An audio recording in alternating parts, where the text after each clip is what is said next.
इन पुत्रन के शीस पे बार दिए सुत चार, चार मुए तो क्या हुआ जीवत कई। कदे बचन पढ़िया करो साध संगत।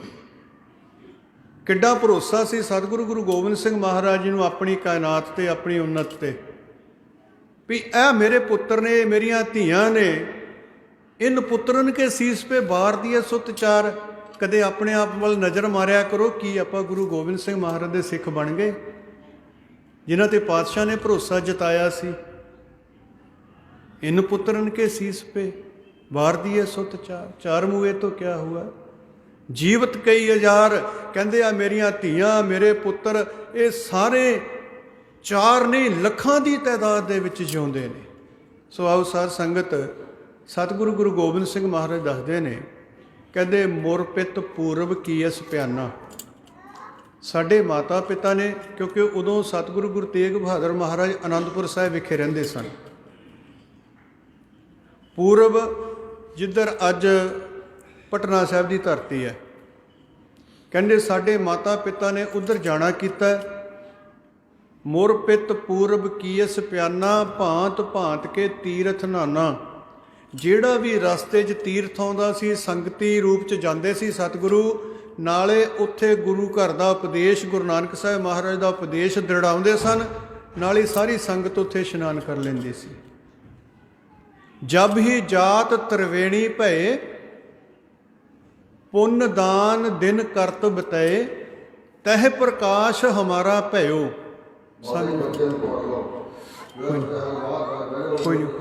कोई नहीं रहन दो कोई।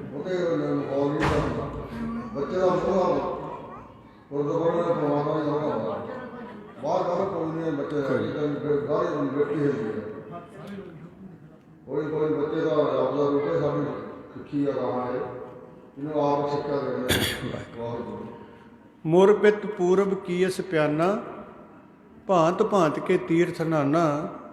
जब ही जात त्रिवेणी भये पुन दान दिन करत बतए, तह प्रकाश हमारा भयो। किथे कुछ समा साहिब श्री गुरु तेग बहादुर महाराज जी, माता गुरदेव कौर माता गुजरी जी त्रिवेणी, जिथे प्रागराज है, जिथे तीन नदियां का संगम है, उत्थे कुछ दिन बिताए। सतगुरु कहंदे उत्थे साडा प्रकाश होया। माता दे उधर दे विच कित्थे आए ने, जिथे त्रिवेणी है, उत्थे गुरु तेग बहादुर महाराज संगतां समेत रहे ने। ते जन्म कित्थे जाके होया? पटना शहर विखे पव लयो। उत्थों त्रिवेणी तो उठ के फिर सतगुरु गुरु गोबिंद सिंह गुरु तेग बहादुर महाराज जी, माता गुजर कौर, सारी संगत दे समेत पटना शहर विखे चले गए। उत्थों सतगुरु गुरु तेग बहादुर महाराज जी चल गए ने साध संगत असाम वल सिੱਖੀ ਦੇ प्रचार वास्ते। ਤੇ सतगुर ਦੇ ਬਾਅਦ ਦੇ ਵਿੱਚ ਸਾਹਿਬ ਸ੍ਰੀ ਗੁਰੂ ਗੋਬਿੰਦ ਸਿੰਘ ਮਹਾਰਾਜ ਜੀ ਦਾ ਜਨਮ ਹੋਇਆ, ਪ੍ਰਕਾਸ਼ ਹੋਇਆ। सतगुरु गुरु तेग बहादुर महाराज जी चिट्ठी लिख के सद भेजिया भी बच्चे का नाम जिहड़ा वो गोबिंद राय रखना है। गोबिंद सिंह जदों पातशाह ने अमृत छकाया सिंघां नूं और अमृत आप छकिया, फिर सिंह लग्या। पहला जिहड़ा सतगुर का नाम है वो है गोबिंद राय। हुण थोड़ा जिहा इतिहास वल होर नज़र मारनी है बड़ी गहराई नाल। मुर पित पूरब कीयस प्याना भांत भांत के तीर्थ नाना। जब ही जात त्रिवेणी भये पुन दान दिन करत बतए, तहि प्रकाश हमारा भयो। पटना शहर विखै भव लयो। जदों साध संगत साहिब श्री गुरु गोबिंद सिंह महाराज का प्रकाश होया ना, बहुत सारे इतिहासकारों ने बहुत कुछ लिखिया है। कहते कमरे दे विच इस तरह रोशनी हुई जिस तरह 1000 वाट का बल्ब लग्या हो, प्रकाश बिना लाइट तो। कईयां ने इत्थों तक भी लिखा भी दाई जिहड़ी नज़र नसी आउंदा उहनूं नज़र आउण लग गया। और साहिब श्री गुरु गोबिंद सिंह महाराज के चेहरे ते कहते इन्नी मनमोहक मुस्कुराहट सी ਜਿਹੜੀ ਬਿਆਨ ਨਹੀਂ ਕੀਤੀ ਜਾ ਸਕਦੀ। ਇਹਨਾਂ ਚਿਹਰੇ ਤੇ ਨੂਰ ਸੀ, ਐਨ ਖੁਸ਼ ਚਿਹਰਾ। ਹਜੇ ਕੁਝ ਹੀ ਦਿਨ ਹੋਏ ਨੇ ਸਾਧ ਸੰਗਤ। ਸਭ ਤੋਂ ਪਹਿਲੀ ਘਟਨਾ ਸਾਹਿਬ ਸ੍ਰੀ ਗੁਰੂ ਗੋਬਿੰਦ ਸਿੰਘ ਮਹਾਰਾਜ ਜੀ ਦੇ ਪ੍ਰਗਟ ਦਿਵਸ ਦੀ ਉਹ ਕੀ ਘਟੀ? ਪੀਰ ਭੀਖਮ ਸ਼ਾਹ ਜਿਹੜਾ ਸਾਹਿਬ ਸ੍ਰੀ ਗੁਰੂ ਗੋਬਿੰਦ ਸਿੰਘ ਮਹਾਰਾਜ ਜੀ ਦੇ ਦਰਸ਼ਨਾਂ ਕਰਨ ਵਾਸਤੇ ਪਹੁੰਚਿਆ, ਕੁਛ ਹੀ ਮਹੀਨਿਆਂ ਦੀ ਜਾਂ ਕੁਛ ਦਿਨਾਂ ਦੀ ਕਹਿੰਦੇ ਉਮਰ ਹੈ, ਕਿਉਂਕਿ ਕਈ ਇਤਿਹਾਸਕਾਰਾਂ ਨੇ ਸਵਾ ਮਹੀਨਾ ਲਿਖਿਆ ਔਰ ਕਈਆਂ ਨੇ ਕੁਛ ਦਿਨਾਂ ਦੀ ਲਿਖਿਆ। ਇਹ ਬਚਨ ਤਾਂ ਸਾਂਝੇ ਕਰੀਦੇ ਆ ਕਿਉਂਕਿ ਉਹ ਗੱਲ ਉਹੀ ਹੈ ਸਾਧ ਸੰਗਤ, ਜਿਹੜਾ ਇਤਿਹਾਸਕਾਰ ਨੇ ਇਤਿਹਾਸ ਲਿਖਣਾ ਉਹਦੇ ਵਿੱਚ ਫਰਕ ਪੈ ਜਾਂਦਾ ਹੈ, ਜਿਹੜਾ ਆਪ ਆਪਣਾ ਇਤਿਹਾਸ ਲਿਖਣਾ ਉਹ 'ਚ ਨਹੀਂ ਫਰਕ ਪੈਂਦਾ। ਪੀਰ ਭੀਖਮ ਸ਼ਾਹ ਗਿਆ। ਹੁਣ ਵੱਡੀ ਗੱਲ ਇਹ ਸੀ ਉਹ ਇਸਲਾਮ ਦਾ ਫਕੀਰ ਹੈ। ਜਿਹੜਾ ਪੀਰ ਭੀਖਮ ਸ਼ਾਹ ਆ ਇਸਲਾਮ ਦਾ ਫਕੀਰ ਹੈ। ਅੱਜ ਜਦ ਉਹਨੇ ਅੰਮ੍ਰਿਤ ਵੇਲੇ ਦੀ ਨਵਾਜ਼ ਪੜ੍ਹੀ ਹੈ, ਨਵਾਜ਼ ਪੜ੍ਹਨ ਤੋਂ ਬਾਅਦ ਉਹਨੇ ਪੂਰਬ ਵੱਲ ਨੂੰ ਸਿਜਦਾ ਕੀਤਾ ਹੈ। ਇਹ ਪੱਛਮ ਵੱਲ ਨੂੰ ਸਿਜਦਾ ਕਰਦੇ ਨੇ, ਕਦੇ ਵੀ ਤੁਸੀਂ ਦੇਖਣਾ ਹੈ। ਇਹ ਕਹਿੰਦੇ ਨੇ ਪੱਛਮ ਵੱਲ ਹੀ ਸਾਡਾ ਖੁਦਾ ਹੈ, ਇਸ ਕਰਕੇ ਜਦੋਂ ਵੀ ਇਹ ਨਵਾਜ਼ ਪੜ੍ਹਨਗੇ ਨਮਸਕਾਰ ਪੱਛਮ ਵੱਲ ਨੂੰ ਕਰਨਗੇ।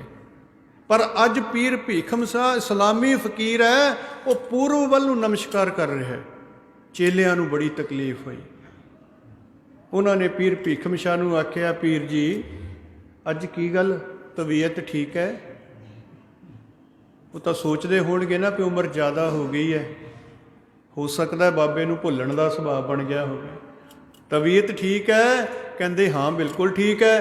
ਤੇ ਆਪ ਜੀ ਨਮਸਕਾਰ ਪੂਰਬ ਵੱਲ ਕਰ ਰਹੇ ਹੋ। ਪਤਾ ਪੀਰ ਭੀਖਮ ਸ਼ਾਹ ਕੀ ਕਹਿੰਦਾ ਹੈ? ਕਹਿੰਦਾ ਅੱਜ ਮੇਰਾ ਖੁਦਾ ਪੂਰਬ ਵੱਲ ਆ ਗਿਆ, ਮੇਰਾ ਖੁਦਾ ਅੱਜ ਪੂਰਬ ਵਾਲੇ ਪਾਸੇ ਪ੍ਰਗਟ ਹੋ ਗਿਆ। ਸਾਧ ਸੰਗਤ ਨਾਲੇ ਜਦ ਹੀ ਆਪਣੇ ਚੇਲਿਆਂ ਨੂੰ ਨਾਲ ਲਿਆ, ਪੀਰ ਭੀਖਮ ਸ਼ਾਹ ਉੱਥੇ ਪਹੁੰਚਿਆ ਜਿੱਥੇ ਸਾਹਿਬ ਸ੍ਰੀ ਗੁਰੂ ਗੋਬਿੰਦ ਸਿੰਘ ਮਹਾਰਾਜ ਦਾ ਪ੍ਰਕਾਸ਼ ਹੋਇਆ ਹੈ, ਜਿੱਥੇ ਅੱਜ ਤਖਤ ਬੜਾ ਸੁੰਦਰ ਤਖਤ ਬਣਿਆ ਹੋਇਆ। ਦਰ 'ਤੇ ਜਾ ਕੇ ਦਸਤਕ ਦੇ ਦਿੱਤੀ, ਆਵਾਜ਼ਾਂ ਦਿੱਤਾ। ਮਾਮਾ ਕਿਰਪਾਲ ਦਾਸ ਜੀ ਬਾਹਰ ਆਏ ਨੇ, ਦੇਖਿਆ ਇਸਲਾਮ ਦਾ ਫਕੀਰ ਹੈ। ਹੋ ਸਕਦਾ ਕੋਈ ਦੁਨਿਆਵੀ ਜ਼ਰੂਰਤ ਹੋਵੇ, ਹੋ ਸਕਦਾ। ਆ ਕੇ ਪੁੱਛਣਾ ਕੀਤਾ, ਫਕੀਰ ਸਾਈਂ ਦੱਸੋ ਕੀ ਚਾਹੀਦਾ ਹੈ? ਪਤਾ ਕੀ ਕਹਿੰਦਾ? ਕਹਿੰਦਾ ਮੇਰਾ ਖੁਦਾ ਤੁਹਾਡੇ ਘਰ ਆ ਗਿਆ, ਮੈਨੂੰ ਦਰਸ਼ਨ ਕਰਵਾ ਦਿਓ। ਮੇਰਾ ਖੁਦਾ ਤੁਹਾਡੇ ਘਰ ਆ ਗਿਆ, ਮੈਨੂੰ ਉਹਦੇ ਦਰਸ਼ਨ ਚਾਹੀਦੇ ਨੇ। ਮਾਮਾ ਕਿਰਪਾਲ ਦਾਸ ਜੀ ਮੰਨੇ ਨਹੀਂ ਸਾਧ ਸੰਗਤ। ਕਿਉਂ ਨਹੀਂ ਮੰਨੇ? ਕਿਉਂਕਿ ਇਸਲਾਮ ਦਾ ਫਕੀਰ ਹੈ। ਪਹਿਲੇ ਗੁਰੂ ਤੇਗ ਬਹਾਦਰ ਮਹਾਰਾਜ, ਗੁਰੂ ਹਰਗੋਬਿੰਦ ਸਾਹਿਬ ਮਹਾਰਾਜ ਨੇ ਜੰਗਾਂ ਯੁੱਧਾਂ 'ਚ ਗੁਰੂ ਅਰਜਨ ਦੇਵ ਮਹਾਰਾਜ ਦੀਆਂ ਸ਼ਹੀਦੀਆਂ ਹੋ ਚੁੱਕੀਆਂ ਨੇ ਸਾਧ ਸੰਗਤ। ਮਨ ਵਿੱਚ ਖਿਆਲ ਆ ਗਿਆ ਕਿਤੇ ਐਸਾ ਨਾ ਹੋਵੇ ਇਸਲਾਮ ਦਾ ਫਕੀਰ ਹੈ, ਬੱਚੇ ਤੇ ਕੋਈ ਜੰਤਰ ਮੰਤਰ ਕਰਕੇ ਚਲਿਆ ਜਾਵੇ। ਗੁਰੂ ਤੇਗ ਬਹਾਦਰ ਮਹਾਰਾਜ ਉੱਥੇ ਹਾਜ਼ਰ ਨਹੀਂ ਸਨ ਕਿਉਂਕਿ ਉਹ ਸ਼ਾਮ ਜਾ ਚੁੱਕੇ ਨੇ। ਮਾਮਾ ਕਿਰਪਾਲ ਦਾਸ ਜੀ ਕਹਿਣ ਲੱਗੇ, ਫਕੀਰ ਸਾਈਂ ਆਪ ਇਸ ਤਰ੍ਹਾਂ ਕਰੋ, ਆਪ ਸਰਾਂ ਦੇ ਵਿੱਚ ਚਲੇ ਜਾਓ, ਉੱਥੇ ਆਪ ਦਾ ਰਹਿਣ ਦਾ ਖਾਣ ਪਹਿਨਣ ਦਾ ਪ੍ਰਬੰਧ ਕਰ ਦਿੰਦੇ ਹਾਂ, ਪਰਿਵਾਰ ਨਾਲ ਸਲਾਹ ਕਰਕੇ ਫਿਰ ਤੁਹਾਨੂੰ ਗੱਲ ਦੱਸਾਂਗੇ। ਉਹ ਕਹਿੰਦਾ ਪਰਿਵਾਰ ਨਾਲ ਸਲਾਹ ਕਰ ਲਓ, ਮੈਂ ਕਿਸੇ ਸਰਾਂ 'ਚ ਨਹੀਂ ਜਾਣਾ, ਮੈਂ ਕੋਈ ਅਨਜਲ ਗ੍ਰਹਿਣ ਨਹੀਂ ਕਰਨਾ। ਸਮਝਿਓ ਸਾਧ ਸੰਗਤ, ਪ੍ਰੇਮ ਹੁੰਦਾ ਕੀ ਹੈ, ਭਾਵਨਾ ਹੁੰਦੀ ਕੀ ਹੈ। ਜਿਹਦੀਆਂ ਅੱਖਾਂ ਖੁੱਲ੍ਹ ਚੁੱਕੀਆਂ ਨੇ ਨਾ ਉਹ ਜਾਣਦਾ ਸਤਿਗੁਰੂ ਗੁਰੂ ਗ੍ਰੰਥ ਸਾਹਿਬ ਮਹਾਰਾਜ ਪਿਆਰ ਕਰਨਾ ਕਿੱਦਾਂ, ਦੂਸਰਾ ਨਹੀਂ ਜਾਣ ਸਕਦਾ। ਦੂਸਰਿਆਂ ਲਈ ਤਾਂ ਕਾਗਜ਼ ਹੀ ਹੈ। ਅੱਜ ਪੀਰ ਭੀਖਮ ਸ਼ਾਹ ਮਨਾ ਕਰ ਦਿੱਤਾ, ਕਹਿੰਦਾ ਮੈਂ ਕੁਛ ਨਹੀਂ ਸਕਣਾ, ਮੈਨੂੰ ਅੰਜਲ ਦੀ ਲੋੜ ਨਹੀਂ, ਮੈਨੂੰ ਕਿਸੇ ਬਿਸਤਰੇ ਦੀ ਲੋੜ ਨਹੀਂ, ਮੈਨੂੰ ਕਿਸੇ ਰਿਹਾਇਸ਼ ਦੀ ਲੋੜ ਨਹੀਂ। ਮੇਰਾ ਖੁਦਾ ਤੁਹਾਡੇ ਘਰ ਆ ਗਿਆ ਹੈ, ਮੈਨੂੰ ਉਹਦੇ ਦਰਸ਼ਨ ਕਰਵਾਓ। ਸਾਧ ਸੰਗਤ, ਮਾਮਾ ਕਿਰਪਾਲ ਦਾਸ ਜੀ ਕਹਿੰਦੇ, ਫਕੀਰ ਸਾਈਂ ਮੈਂ ਅੰਦਰੋਂ ਪਤਾ ਕਰਕੇ ਦੱਸਦਾ। ਪਤਾ ਕਰਨ ਚੱਲੇ ਨੇ, ਪੀਰ ਭੀਖਮ ਸ਼ਾਹ ਦਰ ਦੇ ਮੋਹਰੇ ਹੀ, ਜਿਵੇਂ ਆਪਣਾ ਗੁਰੂ ਘਰ ਦਾ ਦਰਵਾਜ਼ਾ ਹੈ ਨਾ, ਦਰਵਾਜ਼ੇ ਦੇ ਮੋਹਰੇ ਆਸਣ ਲਾ ਕੇ ਬੈਠ ਗਿਆ। ਮਾਮਾ ਕਿਰਪਾਲ ਦਾਸ ਜੀ ਕਹਿਣ ਲੱਗੇ, ਫਕੀਰ ਸਾਈਂ ਆਪ ਇਸ ਤਰ੍ਹਾਂ ਨਾ ਕਰੋ, ਆਪ ਸਰਾਂ ਦੇ ਵਿੱਚ ਚਲੇ ਜਾਓ, ਆਪ ਇੱਥੇ ਨਾ ਬੈਠੋ। ਕਹਿਣ ਲੱਗਾ ਨਹੀਂ ਮੈਂ ਤਾਂ ਇੱਥੇ ਬੈਠੂੰਗਾ। ਉਹ ਇੱਥੇ ਬੈਠ ਕੇ ਕਰੋਗੇ ਕੀ? ਸਮਝੋ ਸਾਧ ਸੰਗਤ, ਮਾਮਾ ਕਿਰਪਾਲ ਦਾਸ ਜੀ ਕਹਿੰਦੇ ਨੇ ਵੀ ਇੱਥੇ ਦਰ 'ਤੇ ਬੈਠ ਕੇ ਦੇਖੋ, ਜੇ ਅੰਦਰੋਂ ਇਜਾਜ਼ਤ ਨਹੀਂ ਮਿਲਦੀ ਤਾਂ ਦਰਸ਼ਨ ਨਹੀਂ ਕਰਾ ਪਾਵਾਂਗੇ। ਉਨਾ ਚਿਰ ਤੁਸੀਂ ਇੱਥੇ ਬੈਠ ਕੇ ਕਰੋਗੇ ਕੀ? ਪਤਾ ਪੀਰ ਭਿੱਖ ਵਿਸ਼ਾ ਕੀ ਕਹਿੰਦਾ ਹੈ? ਹੋ ਅੱਲਾਹੂ ਦਾ ਆਵਾਜ਼ਾ ਦੇਣਾ, ਬੈਠ ਮਾਲਕ ਦੇ ਦਰ ਤੇ, ਅੱਲਾਹੂ ਦਾ ਆਵਾਜ਼ਾ ਦੇਣਾ, ਬੈਠ ਮਾਲਕ ਦੇ ਦਰ ਤੇ, ਅੱਲਾਹੂ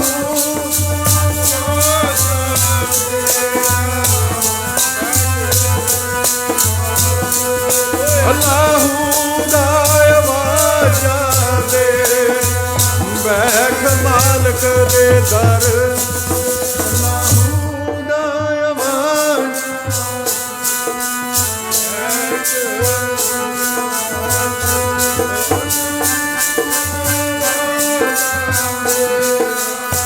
ਬੈਠ ਮਾਲਕ ਦੇ ਦਰ, ਅੱਲਾਹੂ ਦਾ ਆਵਾਜ਼ਾ ਦੇਣਾ, ਬੈਠ ਮਾਲਕ ਦੇ ਦਰ ਤੇ, ਅੱਲਾਹੂ ਦਾ ਆਵਾਜ਼ਾ ਦੇਣਾ, ਬੈਠ ਮਾਲਕ ਦੇ ਦਰ ਤੇ, ਅੱਲਾਹੂ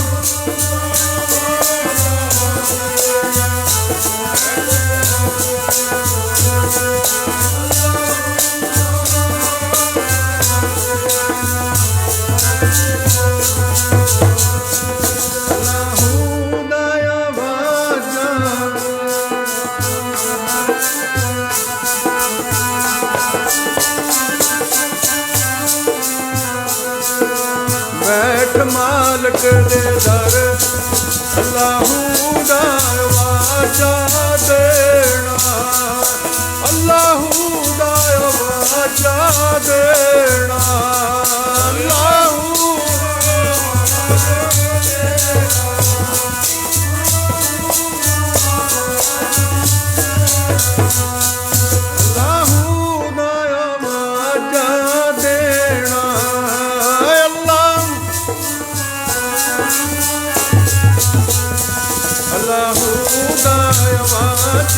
ਦੇਣਾ, ਬੈਠ ਮਾਲਕ ਦੇ ਦਰ ਤੇ, ਅੱਲਾਹੂ ਦਾ ਆਵਾਜ਼ਾ ਦੇਣਾ, ਬੈਠ ਮਾਲਕ ਦੇ ਦਰ ਤੇ, ਅੱਲਾਹੂ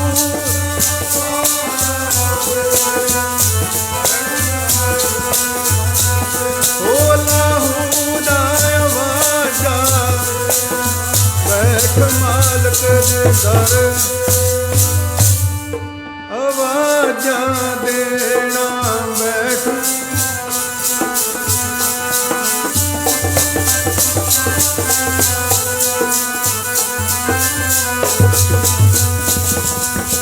ਦਰਸ਼ਨ ਕਰਵਾ ਦੇਵੋ, ਤੁਹਾਡੇ ਘਰ ਅੱਲਾ ਆਇਆ, ਦਰਸ਼ਨ ਕਰਾ ਦੇਵੋ, ਤੁਹਾਡੇ ਘਰ ਅੱਲਾ ਆਇਆ, ਦਰਸ਼ਨ ਕਰਾ ਦੇਵੋ, ਤੁਹਾਡੇ ਘਰ, ਦਰਸ਼ਨ ਕਰਵਾ ਦੇ,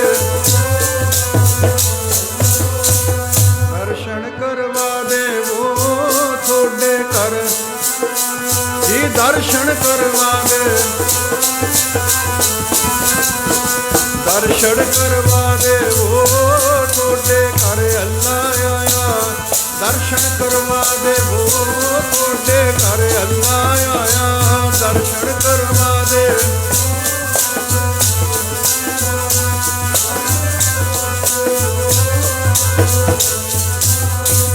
ਦਰਸ਼ਨ